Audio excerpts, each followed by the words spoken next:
કાલે આપણે સંખ્યા પદ્ધતિ વિશે ભણ્યા હતું, બરાબર છે। એમાં આપણે ભણ્યા હતા અલગ અલગ સંખ્યાઓના પ્રકાર। તો એમાં પહેલો પ્રકાર કયો હતો, જે છે વાસ્તવિક સંખ્યાઓ। વાસ્તવિક સંખ્યાઓના આપણને કેટલા બે ભાગ મળે છે, એક છે અસમય સંખ્યા અને બીજો છે સમય સંખ્યા, બરાબર છે।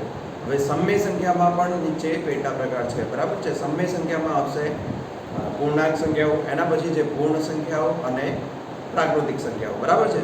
તો ફર્સ્ટ આપણને કયો હતો, સૌથી નાનામાં નાનો જે સેટ કહેવાય, જેને આપણે કહીશું અથવા ગણ કહીએ છીએ, અને જે નાનામાં નાનો ગણ છે એ કયો છે પ્રાકૃતિક સંખ્યાઓનો ગણ, જેમાં કયા કયા નંબર આવશે 1 2 3 4 એ રીતે અસંખ્ય સુધી, બરાબર છે। એના પછી છે આપણો પૂર્ણ સંખ્યાઓ। પૂર્ણ સંખ્યાઓમાં 0નો સમાવેશ થશે, જ્યારે પ્રાકૃતિક સંખ્યાઓમાં 0નો સમાવેશ થતો ન હતો।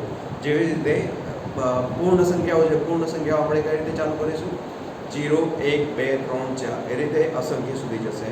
એના પછી છે આપણી પૂર્ણાંક સંખ્યાઓ। પૂર્ણાંક સંખ્યાઓમાં આપણે જોઈ ગયા હતા કે પહેલા વચ્ચે શૂન્ય આવશે અને એની જમણી બાજુ ધન સંખ્યાઓ, જેવી કે 1 2 3 4 એ રીતે અસંખ્ય સુધી, અને ડાબી બાજુ આપણે જોઈએ તો ઋણ સંખ્યાઓ આવશે, એમાં પણ -1 -2 -3 એ રીતે અસંખ્ય સુધી જશે। એના પછી આપણે ભણ્યા હતા સમય સંખ્યાઓ વિશે। હવે સમય સંખ્યાઓ કોને કહેવાય, તો કે જેને આપણે p ભાગ્યા q ના સ્વરૂપમાં અથવા p અપોન q ના સ્વરૂપમાં લખી શકીએ, જ્યાં q બરાબર શું છે, 0 નથી, બરાબર। q બરાબર 0 લેશું તો શું થશે, એ અવ્યાખ્યાયિત પદ છે, એટલે કે p ના ભાગ્યામાં 0 આવશે નહીં, એટલે કે છેદમાં ક્યારેય 0 આવે નહીં, બરાબર છે। તો કેમ ના આવે, તો કે એ કેવું છે, અવ્યાખ્યાયિત પદ છે। ખ્યાલ આવી ગયો। તો આપણે જે નંબરને p ભાગ્યા q ના સ્વરૂપમાં લખી શકીએ, જ્યાં q બરાબર 0 નથી, તો એવી સંખ્યાને કેવી સંખ્યા કહેવાય છે, સમય સંખ્યાઓ કહે છે। એના પછી છે અસમય સંખ્યાઓ। તો અસમય સંખ્યાઓ કોને કહેવામાં આવે છે, તો કે જે સંખ્યા p ભાગ્યા q ના સ્વરૂપમાં ના લખી શકાય, બરાબર છે। ત્યાં પણ કન્ડિશન કઈ છે, q બરાબર 0 નહીં થાય, બરાબર છે। તો p ભાગ્યા q ના સ્વરૂપમાં આપણે નહીં લખી શકીએ, તો એવી સંખ્યાઓને અસમય સંખ્યાઓ કહે છે। એના ઉદાહરણ કયા કયા હતા, તો ઉદાહરણમાં આપણે લઈ શકીએ કે રૂટમાં જે આવે છે એ એવી અવિભાજ્ય સંખ્યાઓ કે જેને ભાગી શકાતી નથી, એનો અવયવ કયા છે, ફક્ત સંખ્યા પોતે અને બીજો 1, બરાબર છે। તો દાખલા તરીકે આપણે ઉદાહરણ લઈએ તો કે 3 એ અવિભાજ્ય સંખ્યા છે। કેમ, તો કે 3 ને માત્ર 1 વડે જ ભાગી શકાય છે, બીજી કોઈ સંખ્યા વડે, અને પોતે સંખ્યા 3 વડે જ ભાગી શકાય છે, બીજી કોઈ સંખ્યા વડે ભાગી શકાતા નથી, બરાબર છે। તો એવી વર્ગમૂળમાં આવતી અવિભાજ્ય સંખ્યાઓ લઈ શકીએ છીએ, જે આપણી કેવી છે, અસમય સંખ્યાઓ છે। હવે આપણને એમ થાય કે વર્ગમૂળમાં 4 આવે છે, તો વર્ગમૂળમાં 4 ને આપણે કેમ ના લઈ શકીએ અસમય સંખ્યાઓમાં, તો શું થાય છે, અહીંયા જુઓ। હવે 4 છે, એના આપણને ખબર છે અવયવો કયા કયા થાય, એક તો 1 અને સંખ્યા પોતે એટલે કે 4, 1 અને 4 એ અવયવો છે એના। અને ફરીથી આપણે શું કરીશું, 4 હવે બીજા કયા ઘડિયામાં આવે છે, 2 ગુણ્યા 2 એટલે કે 2 દુ 4 થશે ને, તો એ પણ એના અવયવ થાય, તો કે 1 2 અને 4 3 અવયવ મળે આપણને, બરાબર છે। માટે એ કેવી કહેવાશે, આપણે એને અવિભાજ્ય સંખ્યા કહીશું નહીં, એ કેવી છે, વિભાજ્ય સંખ્યા છે। માટે આપણે વર્ગમૂળમાં આવતી અવિભાજ્ય સંખ્યાઓ એ બધી જ કેવી છે, આપણી અસમય સંખ્યાઓ છે, બરાબર છે। એના પછી છે વાસ્તવિક સંખ્યાઓ। વાસ્તવિક સંખ્યાઓ વિશે પણ આપણે ભણી ગયા હતા કે વાસ્તવિક સંખ્યાઓમાં કઈ કઈ સંખ્યાઓનો સમાવેશ થશે, તો કે બધી જ પ્રકારની સંખ્યાઓ, બધા જ પ્રકારના જે નંબર છે એ નંબરનો સમાવેશ વાસ્તવિક સંખ્યાઓમાં થાય છે। તો વાસ્તવિક સંખ્યાઓમાં કયા કયા, સમય સંખ્યાઓ, જેટલી પણ સમય સંખ્યાઓ રહેલી છે એ, તથા અસમય સંખ્યાઓ, સમય સંખ્યા તથા અસમય સંખ્યા બધી જ શું કહેવાશે, વાસ્તવિક સંખ્યાઓ કહેવાશે। જ્યારે આપણે બીજું એક ભણી ગયા હતા કે પ્રાકૃતિક સંખ્યાને આપણે પૂર્ણ સંખ્યા કહી શકીએ, પૂર્ણ સંખ્યાને આપણે પૂર્ણાંક સંખ્યા કહી શકીએ, તો હા, કઈ રીતે, કે સૌથી નાના જે ગણ છે, સૌથી નાનો ગણ કયો છે, પ્રાકૃતિક સંખ્યાઓનો ગણ, બરાબર। તો એને આપણે એનાથી મોટા ગણમાં સમાવેશ કરી શકીએ છીએ। કાલે આપણે ભણ્યા હતા કે n સબસેટ ઓફ w, તો એ શું છે, સબસેટનો મતલબ એનો ઉપગણ થાય છે, બરાબર। તો ઉપગણ હોય તો એ શું કહેવાશે, એ એની અંદર સમાવેશ થાય છે, પ્રાકૃતિક સંખ્યાનો પૂર્ણ સંખ્યામાં સમાવેશ થાય છે, બરાબર છે। તો આપણે પ્રાકૃતિક સંખ્યાને પૂર્ણ સંખ્યા કહી શકીશું, પછી પ્રાકૃતિક અને પૂર્ણ સંખ્યાને આપણે શું કહી શકીશું, પૂર્ણાંક સંખ્યા કહી શકીશું, પછી પ્રાકૃતિક સંખ્યા, પૂર્ણ સંખ્યા અને પૂર્ણાંક સંખ્યાને આપણે સમય સંખ્યા કહી શકીશું તથા પ્રાકૃતિક સંખ્યા, પૂર્ણ સંખ્યા, પૂર્ણાંક સંખ્યા અને સમય સંખ્યાને આપણે કઈ સંખ્યા કહી શકીશું? વાસ્તવિક સંખ્યા. બરાબર છે? ખ્યાલ આવી ગયો એટલા સુધી? હવે આપણે એમ થાય કે અસમય સંખ્યાનું કેમ આપણે આમાં લેતા નથી? તો અસમય સંખ્યા એ આખી અલગ જ સંખ્યા છે જેનો આપણે એક પણમાં સમાવેશ કરી શકતા નથી. આપણે પહેલાં જોયું કે વાસ્તવિક સંખ્યાના બે જ ભાગ હતા, એક સમય સંખ્યા અને અસમય સંખ્યા. તો પેલા જે પેટા પ્રકાર છે એ સમય સંખ્યાઓના છે, માટે એનો સમાવેશ આપણે એમાં કરીએ છીએ, પરંતુ અસમય સંખ્યાઓનો સમાવેશ ફક્ત થશે વાસ્તવિક સંખ્યાઓમાં. બરાબર? આટલા સુધી સમજાઈ ગયું છે. એના પછી આપણે શીખ્યું હતું કે શાંત સંખ્યા કોને કહેવાય અને અનંત સંખ્યા કોને કહેવાય. તો કે જે સંખ્યા, ફરીથી આપણે એકવાર પુનરાવર્તન કરી લઈએ છીએ.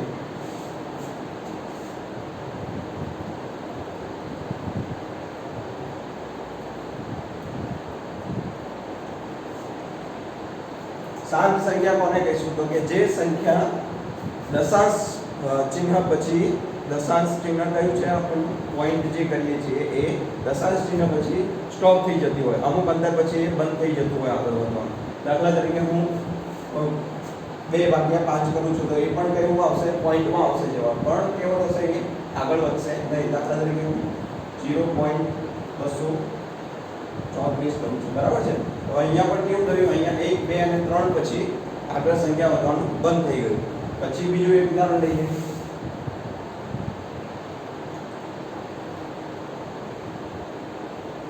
બરાબર છે? 1/5 એટલે કે 0.2, એ પણ કેવું છે? પોઈન્ટ પછી એક જ નંબર પછી એ કેવું થઈ જાય છે? બંધ થઈ જાય છે, સ્ટોપ થઈ જાય છે આગળ વધવાનું. બરાબર છે? એવી જ રીતે આપણે અલગ અલગ ઉદાહરણ લઈ શકીએ છીએ જે આગળ વધી શકતા નથી, મતલબ કે અમુક અંતર પછી એ આગળ વધવાના બંધ થઈ જાય છે. બરાબર છે? આટલા સુધી ખ્યાલ આવી ગયો. એના પછી હતું કે અનંત સંખ્યાઓ, અથવા એને આપણે અશાંત સંખ્યા પણ કહી શકીએ.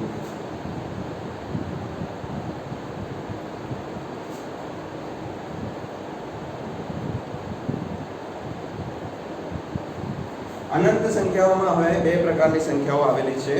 એક છે અનંત આવૃત સંખ્યા અને અનંત અનાવૃત સંખ્યા. બરાબર છે?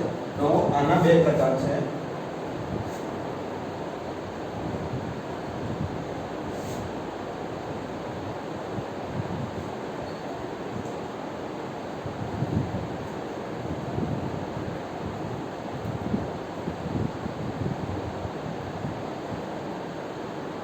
બરાબર છે?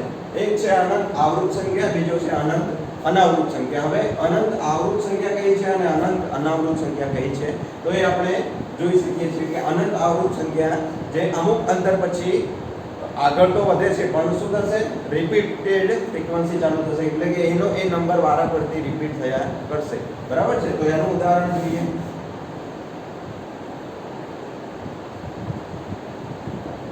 બરાબર છે? તો અહીંયા શું થાય છે?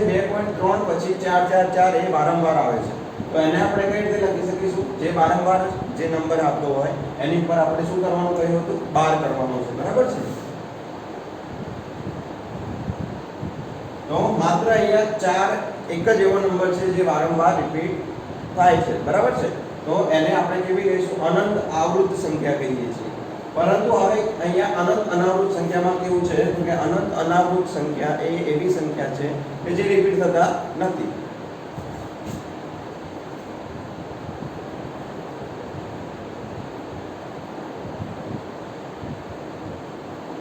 બરાબર? આ રીતે આગળ ચાલ્યા જ કરે. જે નંબર હવે આગળ કેવા થાય છે? અહીંયા અસંખ્ય સુધી તો જાય જ છે, અનંત સુધી તો જાય જ છે, પરંતુ રિપીટ પણ નથી થતા. એટલે કે વારંવાર એનો એ નંબર રિપીટ નથી થતો. એટલે કે 3 અહીંયા છે તો 3, 3, 3 એવું નથી આવતું. 4 છે તો 4, 4, 4 એ રીતે રિપીટ થતા નથી, પુનરાવર્તન થતું નથી. માટે એને આપણે કેવી કહીશું? અનંત અનાવૃત સંખ્યા. હવે અનંત અનાવૃત સંખ્યાઓમાં બીજી કઈ સંખ્યાઓ આપણે લઈ શકીએ? તો કે જે અસમય સંખ્યાઓ છે એ બધી જ અનંત અનાવૃત સંખ્યાઓમાં લઈ શકીએ છીએ. જેવી રીતે વર્ગમૂળમાં 2, વર્ગમૂળમાં 3, વર્ગમૂળમાં 5, વર્ગમૂળમાં 7, વર્ગમૂળમાં 6, એ બધી સંખ્યાઓ કેવી છે? અનંત અનાવૃત સંખ્યાઓ છે. કેમ? એ આપણે આગળ જોઈશું. બરાબર છે? આટલા સુધી ખ્યાલ આવી ગયો છે.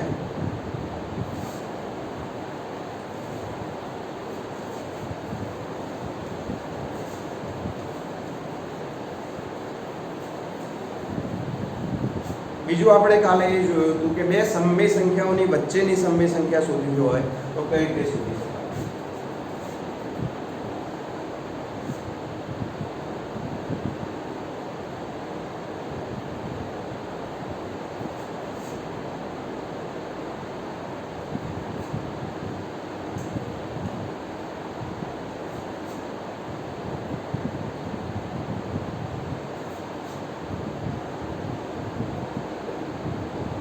બરાબર છે. બે સમય સંખ્યાઓ વચ્ચેની સમય સંખ્યા શોધવા માટે હવે આપણે ઉદાહરણ દ્વારા સમજીએ.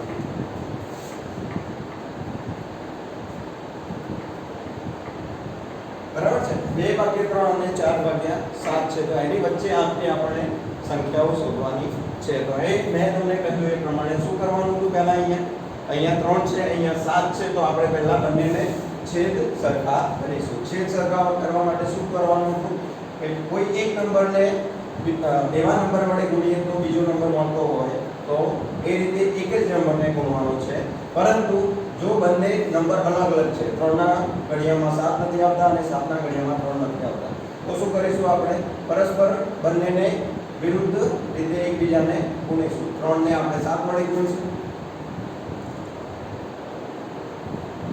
અને 7 ને આપણે 3 વડે ગુણીશું. જુઓ હવે અહીંયા જો આપણે નીચે ગુણાકાર કરીએ છીએ, 7 વડે છેદમાં ગુણાકાર કરીએ છીએ તો આપણે અંશમાં પણ ગુણાકાર કરવો પડશે. એનું કારણ છે કે અહીંયા જો ઉપર ગુણાકાર નહીં કરીએ તો એ આ સંખ્યા શું થઈ જશે 2/3 × 7 એટલે કે 21. 2/21 સંખ્યા થઈ જશે. તો આપણી સંખ્યા બદલાઈ ગઈ. પરંતુ આપણી સંખ્યા બદલાય નહીં એના માટે શું કર્યું છે આપણે 7 વડે ઉપર પણ ગુણ્યા અને નીચે પણ ગુણ્યા. બરાબર છે. તો એમાં 7 અને 7 કટ થઈ જશે તો આપણી જે વાસ્તવિક સંખ્યા હતી આપણને મળી જશે કે 2/3. બરાબર છે. હવે આનો જવાબ શું મળે છે આપણને?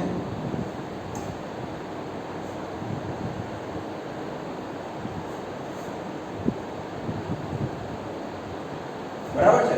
14/21 અને 12/21 આપણને બે જવાબ મળે છે. હવે શું કરવાનું છે? આની વચ્ચેની સમય સંખ્યાઓ શોધવાની કહી છે. આપણને એક જ શોધવી હોય તો કોઈ એવા નંબર વડે ગુણાકાર કરો જેથી આપણને સરળતાથી મળી જાય. પરંતુ હવે વધારે શોધવી છે તો શું કરીશું? આપણે વધારે શોધવી છે તો આપણે કોઈ પણ નંબર લઈ શકીએ, 2 3 4 કોઈ પણ નંબર વડે બંને સંખ્યાઓને ઉપર નીચે ગુણો. બરાબર છે. જેટલી વધારે સંખ્યાઓ જોઈએ એટલા જ મોટા નંબરથી આપણે એને સાથે ગુણાકાર કરવો પડશે. તો અહીંયા આપણે 4 વડે ગુણાકાર કરીએ છીએ.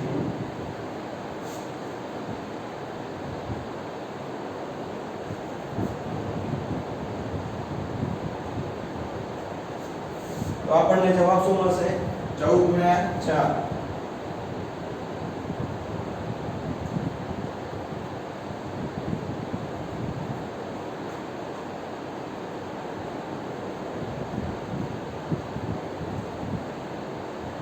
બરાબર છે. આપણને અહીંયા કેટલું મળ્યું? 56/84 અને 48/84. હવે આની વચ્ચેની સંખ્યાઓ આપણને લખવી છે તો કઈ લખી શકીએ? 48 પછીની સંખ્યાઓ અને 56 ની આગળની સંખ્યાઓ. બરાબર છે. તો 48 પછી કઈ સંખ્યાઓ આવશે? કે 49 50 51 52 53 54 અને 55. હવે અહીંયા છેદમાં કેટલા છે? બધામાં 84 છે તો આપણે અહીંયા છેદમાં 84 લખવા પડશે. બરાબર છે.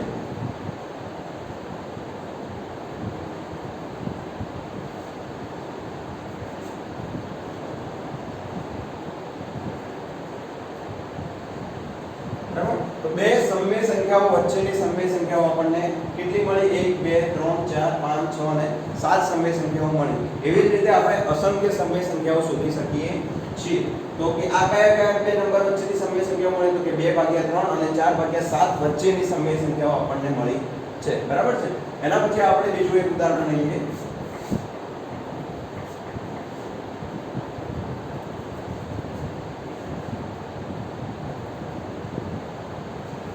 એક 1.8 અને 1.9 વચ્ચેની સમય સંખ્યાઓ શોધવી છે. બરાબર છે. કઈ રીતે શોધીશું આપણે? તો કે પહેલા આ દશાંશમાં છે તો એને આપણે સાદા પૂર્ણાંકમાં ફેરવવા પડશે. તો કે કઈ રીતે ફેરવીશું? તો કે અહીંયા પોઈન્ટ પછી કેટલા નંબર છે? એક નંબર છે તો આપણે શું કરીશું? નીચે એક વખત 0 લખીશું. બરાબર છે. એકની પાછળ એક વખત 0 લખીશું. એવી જ રીતે જો અહીંયા બે નંબર હોય, દશાંશ પછી બે નંબર હોય તો આપણે શું કરવાનું છે? એકની પાછળ 2 0 લખવો પડશે અને ઉપરના નંબરમાંથી પોઈન્ટ કાઢીને લખી દેવાનો છે. દાખલા તરીકે અહીંયા 1.8 હતું તો મેં કઈ રીતે ડાયરેક્ટ 18 લખી નાખ્યા છે, બરાબર છે? તો એ પોઈન્ટ નીકાળી દીધો અને એની જગ્યાએ મેં શું કર્યું તો કે 1 ની પાછળ 1 0 લગાવી દીધું છે. હવે અહીંયા બે નંબર હોય તો 2 0 લગાવવાના, 3 નંબર હોય તો 3 0 લગાવવાના. એ જ રીતે આપણે આની વચ્ચેની સમય સંખ્યાઓ શોધી શકીએ છીએ. એવી જ રીતે અહીંયા 19 છે તો 19 ને નીચે 10, બરાબર? આટલા સુધી ખ્યાલ આવી ગયો. હવે આની વચ્ચેની સમય સંખ્યાઓ શોધવાની કહી છે તો આપણે આને એવી સંખ્યા વડે ગુણાકાર કરીએ કે જેથી આપણને એની વચ્ચેની સમય સંખ્યાઓ મળે. હવે 2 વડે ગુણાકાર કરીશ તો મને વચ્ચે એક જ સમય સંખ્યા મળશે. મારે તો ઘણી બધી જોઈએ છે, મારે 4 જોઈએ છે, તો શું કરીશ? થોડા મોટા નંબરથી, દાખલા તરીકે 3 વડે ગુણાકાર કરું અથવા 4 વડે ગુણાકાર કરું તો મને આસાનીથી એની વચ્ચેની વધારે સંખ્યાઓ મળશે.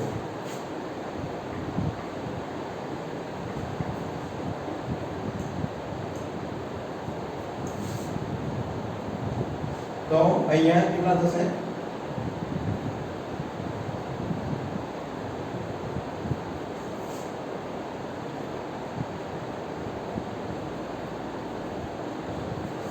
બરાબર છે? અહીંયા 72 મળે અને અહીંયા 76 મળે. તો હવે કેટલી સંખ્યાઓ મળે છે? 73, 74 અને 75, 3 સંખ્યાઓ મળે છે. હજુ બી મારે વધારે સંખ્યા શોધવી હોય તો હજુ બી બીજા કોઈ નંબર વડે અહીંયા ગુણાકાર કરી શકો છો. બરાબર છે?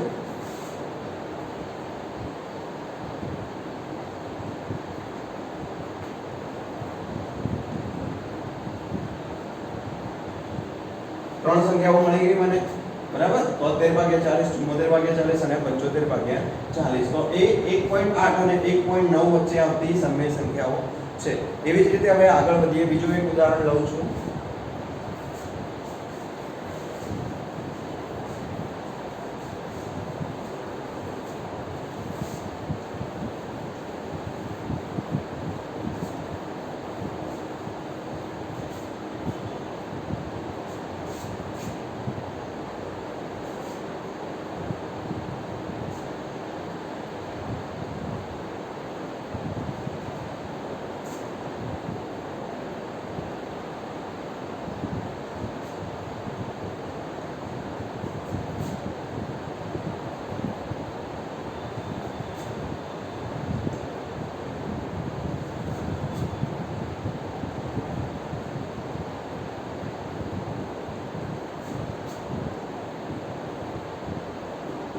હવે આપણને અહીંયા શું કહ્યું છે કે x બરાબર કેટલા આપેલા છે? આપણને -2/3 આપેલા છે અને mod x નો મતલબ હું તમને સમજાવું છું. તો એની વચ્ચેની સમય સંખ્યાઓ શોધવાની છે. તો કઈ રીતે શોધીએ છીએ?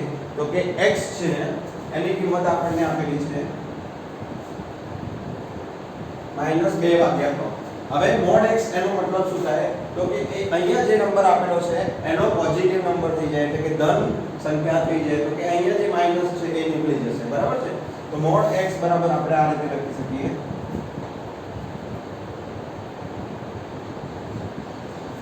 તો કે અહીંયા -2/3 છે, મોડ લાગી ગયું એટલે આનો જવાબ શું થઈ જશે? માત્ર 2/3 થશે, બરાબર છે? અહીંયા -2/3 હતું, આપણે અહીંયા મોડ લગાવ્યું છે એટલે એની વચ્ચે કઈ થઈ જશે? માઈનસ ની જગ્યાએ અહીંયા પ્લસ થઈ જશે, બરાબર છે? તો આ શું કે છે? એબ્સોલ્યુટ વેલ્યુ, આપણને ચોક્કસ વેલ્યુ આપે છે, બરાબર છે? 2/3 ની આપણને ચોક્કસ વેલ્યુ આપે છે. માઈનસમાં જે છે એ આપણને કેવી વેલ્યુ થઈ જશે? ચોક્કસ વેલ્યુ, એટલે કે ધનમાં થઈ જશે, બરાબર છે? એના પછી હવે આની વચ્ચેની સંખ્યાઓ શોધવાની છે. -2/3 અને 2/3, બરાબર? આની વચ્ચેની સમય સંખ્યાઓ શોધવાની કહી છે. અહીંયા આપણને ડાયરેક્ટલી મળી જાય છે કે -1, 0 અને 1 આની વચ્ચે આવતા નંબર છે જે ઇન્ટિજર એટલે કે પૂર્ણાંક સંખ્યાઓ છે. પૂર્ણાંક સંખ્યાઓની વચ્ચે કયા કયા નંબર આવે છે? કે -1, 0 અને 1. તો અને નીચે છેદમાં 3 છે તો આપણે 3 વડે ભાગી દઈશું. આટલા સુધી ખ્યાલ આવી ગયો? તો કે -2/3 અને 2/3 વચ્ચેની સમય સંખ્યાઓ કઈ કઈ છે? તો કે -1/3, 0/3 અને 1/3 છે, બરાબર? તો આટલા સુધી ખ્યાલ આવી ગયો છે. x બરાબર આ આપેલું છે અને અહીંયા mod x આપેલું છે. mod x નો મતલબ શું થશે? તો કે એની ચોક્કસ વેલ્યુ કઈ રીતે શોધીશું? તો કે જે પણ અંદર સંખ્યા છે એ માઇનસમાં હોય તો આપણે એને શું કરી લેવાની છે, માઇનસની જગ્યાએ પ્લસ કરી દેવાની છે. અંદર 2 વખત માઇનસ હોય, 3 વખત માઇનસ હોય તો પણ શું થશે, જવાબમાં એ પ્લસમાં જ આવશે, એટલે કે ધન સંખ્યા જ આવશે. એટલા સુધી ખ્યાલ આવી ગયો? તો કે એ બે ની વચ્ચેની સમય સંખ્યાઓ કઈ મળી આપણને? આ મળે છે -1/3, 0/3 અને 1/3. બરાબર છે. હવે આપણે શીખ્યા હતા કે 0 ઉપર હોય, p ની જગ્યાએ 0 હોય, આ p/q નું સ્વરૂપ છે. તો અહીંયા p ક્યાં છે? ઉપરની બાજુ છે. તો ઉપરની બાજુ એ 0 હોય તો એનો જવાબ હંમેશા 0 આવે છે. બરાબર છે. પણ હવે 0 નીચેની બાજુ હોય તો એનો જવાબ આપણે શોધી શકતા નથી. કેમ? કારણ કે એ અવ્યાખ્યાયિત પદ છે. બરાબર છે. હવે આપણે આગળ વધીએ છીએ.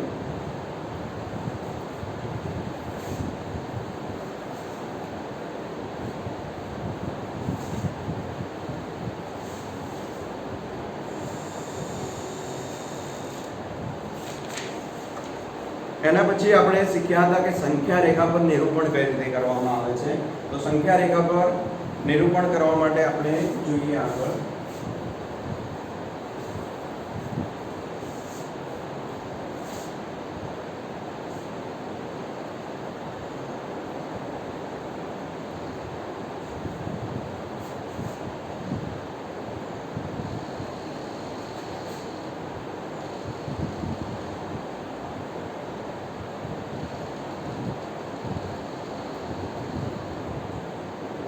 બરાબર છે.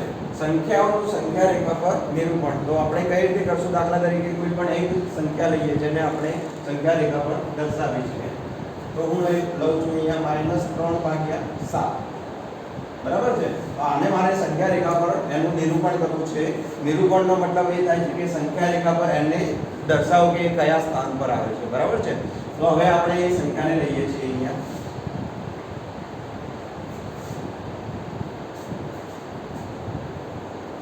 હંમેશા અહીંયા ધ્યાન રાખવાનું, જો અહીંયા માઈનસની નિશાની હોય, બાદબાકીની નિશાની હોય તો આપણે 0 અહીંયા આ બાજુ લખીશું, જેથી આ બાજુ વધારે નંબર માઈનસના લખી શકીએ. કેમ? કારણ કે પૂર્ણાંક નંબર જે ઋણ પૂર્ણાંક નંબર જે છે, ઋણ પૂર્ણાંક સંખ્યાઓ એ હંમેશા ડાબી બાજુ આવે છે. બરાબર છે. તો અહીંયા આગળ માઈનસ છે એટલે અહીં આપણે 0 ની ડાબી બાજુ આવશે. બરાબર છે. તો હવે અહીંયા આપણે લખીએ છીએ 0, અહીંયા આવશે -1, -2, -3,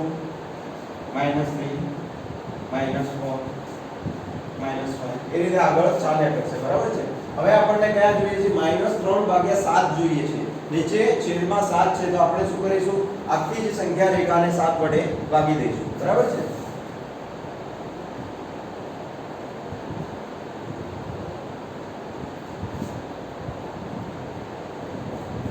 આટલા સુધી ખ્યાલ આવી ગયો? હવે આપણને -3/7 આ સંખ્યા રેખા પર ક્યાં દેખાય છે? તો કે 0 છે, અહીંયા -1 છે, -2 છે અને -3 અહીંયા દેખાય છે. -3/7 તો અહીંયા આપણે આ રીતે ડોટ કરી, ટપકું કરી અને ઉપર સર્કલ કરવાનું છે, એટલે કે વર્તુળ દોરવાનું છે. બરાબર છે. આટલા સુધી ખ્યાલ આવી ગયો? આ રીતે તમે સંખ્યા રેખા પર નિરૂપણ કરી શકો છો. બરાબર છે. હવે આગળ વધીએ.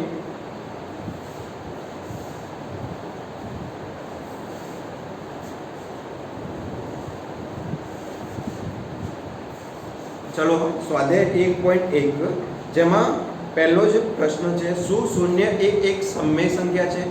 તો આપણે શું કહીશું? શૂન્ય સમય સંખ્યા છે કે નહીં? હવે તો હા. કેમ? કારણ કે શૂન્ય સમય સંખ્યા કેમ કહીશું? એ કેવી સંખ્યા છે? પૂર્ણ સંખ્યા પણ છે અને પૂર્ણાંક સંખ્યા પણ છે. બંનેમાં આવે છે ને. તો એ બંને કેવી છે? આપણને ખ્યાલ છે કે એ બંને સંખ્યાઓ આપણી સમય સંખ્યાઓ કહેવાય. બરાબર છે. તો એવી જ રીતે અહીંયા આપણે ઉદાહરણ દ્વારા સમજીએ. તો કે સ્વાધ્યાય 1.3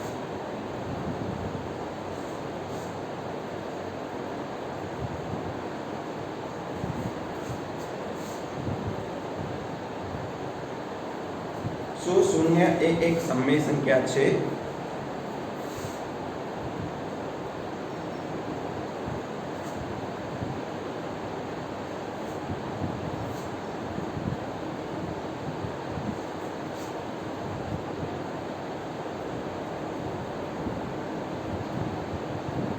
બરાબર છે. તો આપણે કહીશું કે હા, શૂન્ય એ સમય સંખ્યા છે.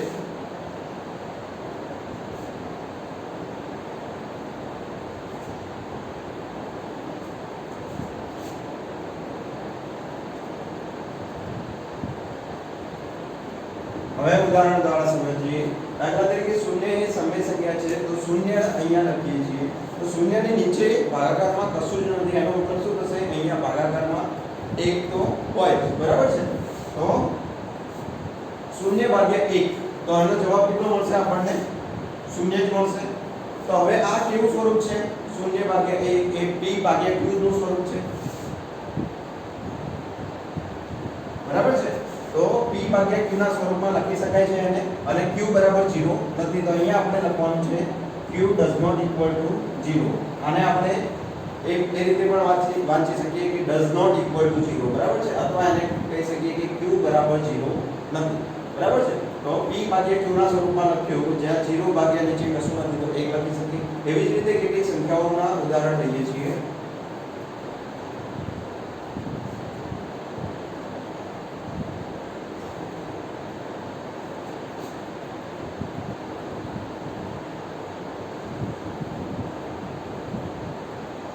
આવી રીતે જે અલગ અલગ સંખ્યાઓ છે 0/7, 0/10, 0/11, 0/15, અહીંયા આપણે નીચે કોઈ પણ સંખ્યાઓ લઈ શકીએ છીએ. માઈનસ એટલે કે ઋણ પૂર્ણાંક સંખ્યાઓ પણ લઈ શકીએ છીએ. ફક્ત એક 0 નહીં લઈ શકીએ, કે કારણ કે આપણી અહીંયા સરસ શું છે કે q બરાબર 0 ક્યારેય લઈ શકાય નહીં. તો આ પણ એક એવા ઉદાહરણ છે કે 0/7, તો એને શું કહ્યું છે કે 0 એ એક સમય સંખ્યા છે. તો હા, કઈ રીતે? તો કે એને p/q ના સ્વરૂપમાં લખી શકાય છે. માટે એ એક કેવી સંખ્યા છે? સમય સંખ્યા છે, બરાબર છે. અહીંયા સુધી ખ્યાલ આવી ગયો. આ છે સ્વાધ્યાય 1.1 નો ક્વેશ્ચન નંબર 1, બરાબર છે. એના પછી ક્વેશ્ચન નંબર 2 છે 3 અને 4 વચ્ચેની 6 સમય સંખ્યાઓ શોધો.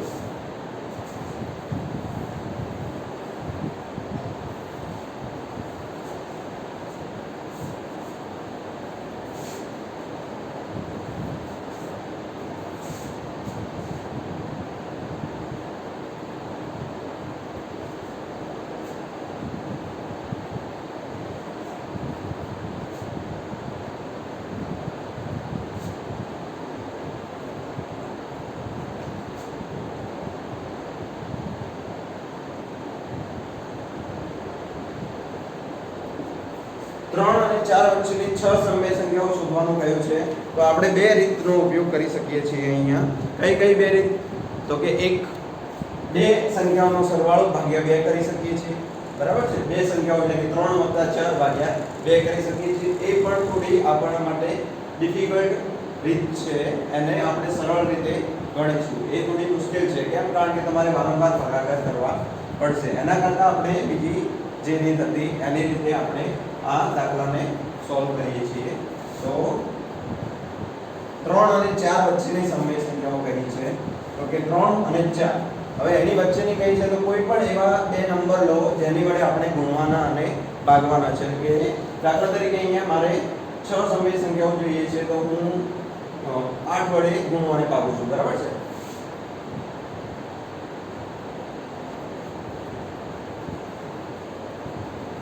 આવું કરવાનું કારણ શું છે? તો કે કોઈ પણ સંખ્યાને મોટા નંબરથી જેટલા ગુણાકાર કરશો એટલી જ વધારે સંખ્યાઓ મળશે. બે સમય સંખ્યાઓ વચ્ચેની સમય સંખ્યાઓ શોધવાની છે. તો કે જેટલા જ મોટા નંબરથી ગુણાકાર કરશો એટલે જ વધારે આપણને સમય સંખ્યાઓ મળશે, બરાબર છે. તો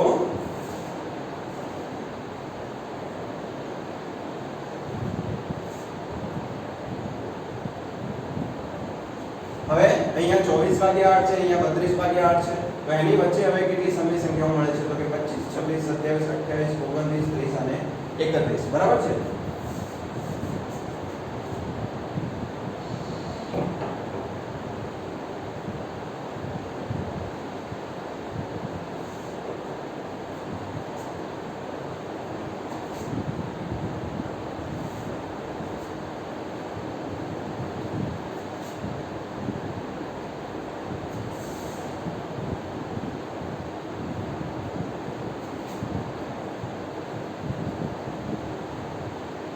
તો આ બધી સંખ્યાઓ કેવી છે? તો કે 3 અને 4 ની વચ્ચેની આવતી સમય સંખ્યાઓ છે. તો આપણને કેટલી જોઈએ છે? 6 જોઈએ છે. તો આપણને કેટલી મળી? 1, 2, 3, 4, 5, 6 અને 7 સમય સંખ્યાઓ મળી ગઈ છે, બરાબર છે. એવું જરૂરી નથી કે આપણે 6 જ સમય સંખ્યાઓ શોધવાની, બરાબર છે. તો આપણે વધારે સમય સંખ્યાઓ પણ શોધી શકીએ છીએ કે જે 3 અને 4 ની વચ્ચે આવતી હોય. આપણને 3 અને 4 ની વચ્ચે આવતી સમય સંખ્યાઓ કેટલી મળશે? અસંખ્ય સમય સંખ્યાઓ મળે છે, બરાબર છે. આટલા સુધી આપણને ખ્યાલ આવી ગયો. પછી એના પછીનું ઉદાહરણ જોઈએ છીએ.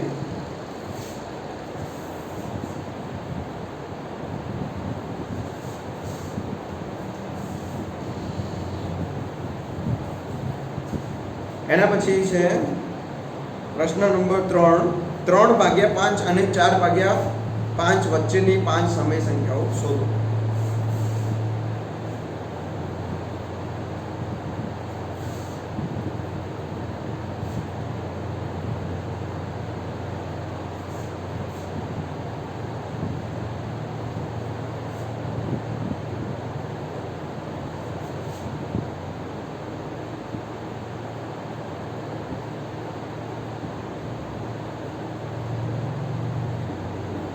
બરાબર, 3/5 અને 4/5 વચ્ચેની 5 સમય સંખ્યાઓ શોધો. બરાબર છે, અહીંયા 5 છે.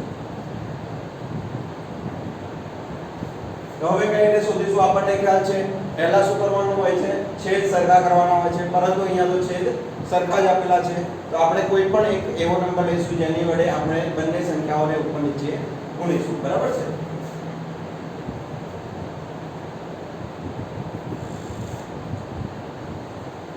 હવે હું અહીંયા આ સંખ્યાઓને 6 વડે ગુણું છું.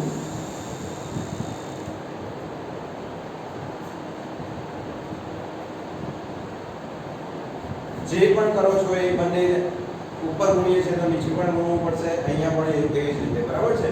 અને સરખા જ નંબરથી ગુણવાનું છે.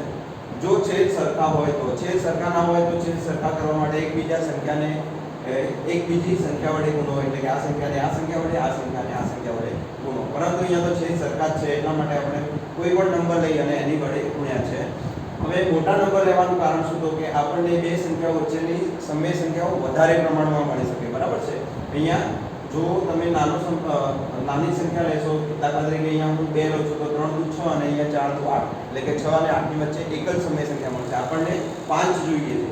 તો હવે આ રીતે આગળ વધીએ.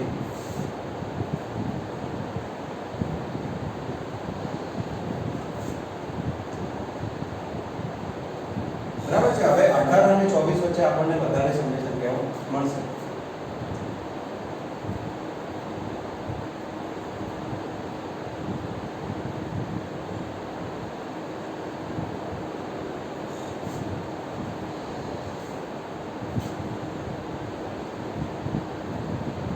બરાબર છે. 23 સુધી આપણે જવાનું છે. 24 અને 18 નહીં લઈએ. કેમ? કારણ કે એ કેવી છે? એની વચ્ચેની પૂછી છે. આપણને બે સંખ્યાઓ નથી પૂછી. બરાબર. હવે અહીંયા નીચે છેદમાં કેટલા છે? 30 છે.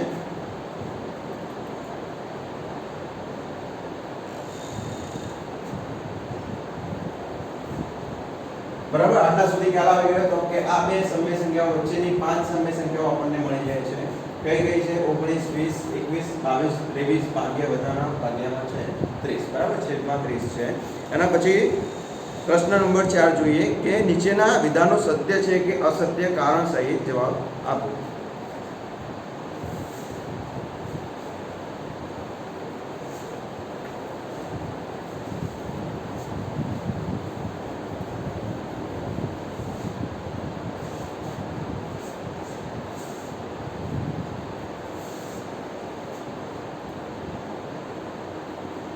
નીચેના વિધાનો સત્ય છે કે અસત્ય એ આપણે જોવાનું છે અહીંયા. તો અહીંયા પહેલું વિધાન છે દરેક પ્રાકૃતિક સંખ્યા એ પૂર્ણ સંખ્યા છે.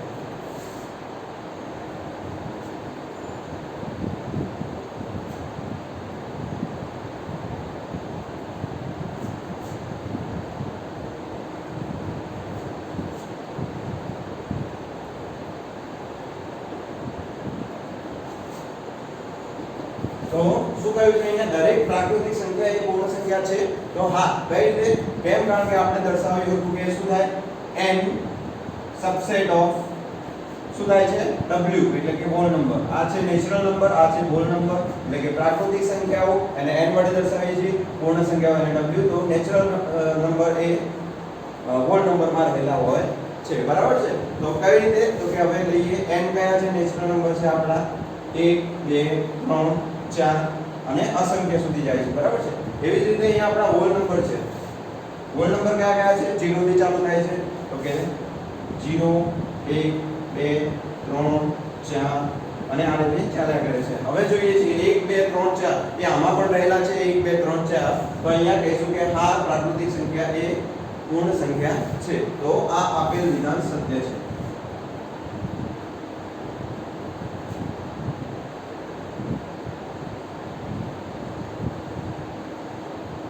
બરાબર, ખ્યાલ આવી ગયો અહીંયા સુધી. એના પછી શું કહ્યું છે આપણને કે દરેક પૂર્ણાંક એ પૂર્ણ સંખ્યા છે. પૂર્ણાંક સંખ્યા એ પૂર્ણ સંખ્યા છે. તો અહીંયા હવે પ્રાકૃતિક અર્થથી એની જગ્યાએ પૂર્ણાંક સંખ્યા થાય છે. તો પૂર્ણાંક સંખ્યા એ પૂર્ણ સંખ્યા છે કે નહીં એ જોવા માટે આપણે શું કરીશું?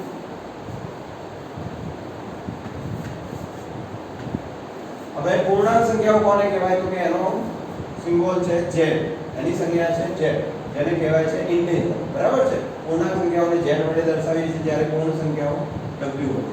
હવે અહીંયા કઈ આવશે પૂર્ણાંક સંખ્યાઓ? આપણને ખ્યાલ છે તો કે 0 1 2 3 4 એ રીતે અસંખ્ય સુધી, અને એવી જ રીતે ડાબી બાજુ પણ -1 -2 -3 એ રીતે અસંખ્ય સુધી જશે. અને w માં કઈ સંખ્યાઓ આવે છે? તો w માં કઈ સંખ્યાઓ આવશે? તો કે 0 1 2 3 4.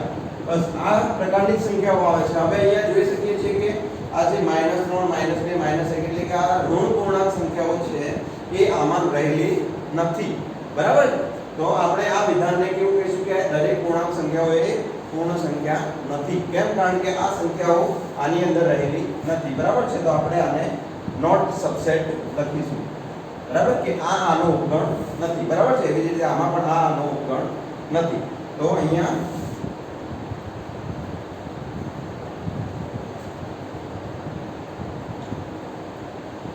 વિધાન અસત્ય છે. આટલા સુધી ખ્યાલ આવી ગયો. એના પછી ત્રીજું છે કે દરેક સમય સંખ્યા એ પૂર્ણ સંખ્યા છે. આમાં આ શું પૂર્ણાંક સંખ્યાઓ? હવે સમય સંખ્યાઓ છે.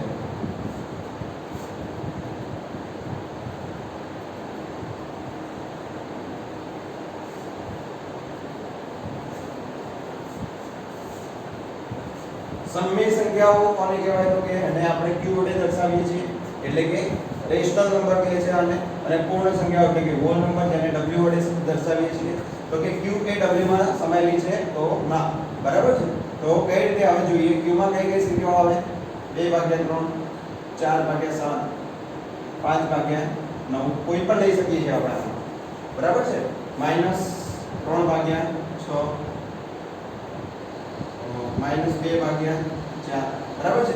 તો આ બધી સંખ્યાઓ q માં આવેલી છે. જ્યારે અહીંયા w માં કઈ સંખ્યાઓ આવેલી છે? તો એ તો આપણને ખ્યાલ છે 0 1 2 3 4 એ રીતે અસંખ્ય સુધી. હવે અહીંયા જોઈએ છીએ કે આવી સંખ્યાઓ, આ સંખ્યાઓ આમાં રહેલી છે ના. કેમ? કારણ કે અહીંયા તો કેવી છે? p/q ના સ્વરૂપની છે, જ્યારે અહીંયા તો એવી સંખ્યાઓ રહેલી નથી. બરાબર છે. અમુક જ સંખ્યાઓ એવી છે કે જે આમાં આવશે. બરાબર છે. તો માટે આપણે આવી સંખ્યાઓને સમય સંખ્યાઓ કહી શકીએ, મતલબ કે પૂર્ણ સંખ્યાઓને સમય સંખ્યાઓ કહી શકીએ, પણ સમય સંખ્યાઓને પૂર્ણ સંખ્યાઓ કહી શકીએ નહીં, કારણ કે એ એની અંદર નોટ સબસેટ છે, એટલે કે એ એનો ઉપગણ નથી. બરાબર છે. તો આ વિધાન અસત્ય છે.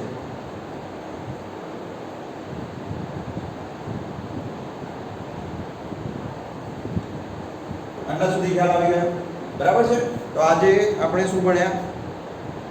સંખ્યાઓના પ્રકાર, પછી શાંત સંખ્યા, અનંત સંખ્યા, એના પછી છે બે સમય સંખ્યાઓ વચ્ચેની સમય સંખ્યા, અને સંખ્યા રેખા પણ નિરૂપણ. એના પછી આપણે સ્વાધ્યાયના થોડા દાખલા કર્યા છે. બરાબર છે. તો તમારું હોમવર્ક એ છે કે તમારે શું કરવાનું છે? જે મેં આગળના જે પહેલું લેક્ચર અને બીજું લેક્ચર, જે પહેલું પીરિયડ અને બીજો પીરિયડ છે, અને આજે ત્રીજો પીરિયડ છે, એમાં જે મેં બોર્ડ વર્ક કર્યું છે એ બધું તમારે તમારી વર્ક કાર્યની નોટબુકમાં લખવાનું છે. અને સ્વાધ્યાય 1.1 પણ તમારે વર્ક કાર્યની નોટબુકમાં લખવાનું છે. બરાબર છે. Thank you.